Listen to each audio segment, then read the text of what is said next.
নমস্কার, আপনারা সবাই কেমন আছেন? আশা করি সবাই খুব ভালো আছেন।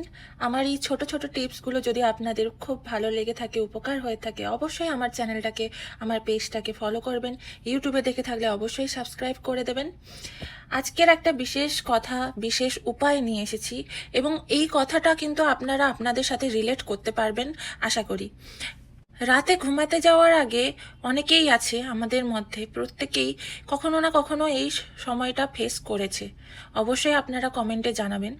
রাতে ঘুমাতে যাওয়ার আগে কখনোই মনে রাগ, ক্রোধ, হিংসা, নেগেটিভ চিন্তাভাবনা নিয়ে ঘুমাতে যাওয়া উচিত নয়। কারণ সারাদিনের অক্লান্ত পরিশ্রমের পর রাতের বেলা মানুষ একটু শান্তিই খোঁজে। কিন্তু আপনি যদি রাগ আর কষ্টকে আঁকড়ে ধরে ঘুমিয়ে পড়েন, তাহলে সেই অশান্তির ঘুম মানসিক শান্তি কেড়ে নেয় এবং অবশ্যই পরের দিনের যে কাজকর্মের উপর প্রচণ্ডভাবে প্রভাব ফেলে। আশা করি আপনারা সবাই এই জিনিসটা রিলেট করতে পারছেন। মনে রাখবেন, রেগে কেউ কখনো জিতেনি, বরঞ্চ পরের ক্ষতি না হয়ে নিজেরই ক্ষতি হয়।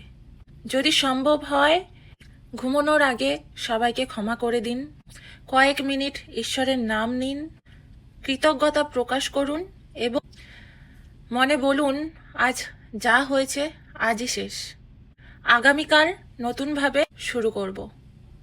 শান্ত মন নিয়ে ঘুমান, দেখবেন সকালটা অনেক সুন্দর লাগে, মন শান্তও লাগে, সব কাজ সরলভাবে হয়ে যায়। আশা করি আমার এই কথাগুলো আপনাদের উপকারে লাগবে, ভালো লাগছে। অবশ্যই ফলো করে দেবেন, সাবস্ক্রাইব করে দেবেন। টাটা।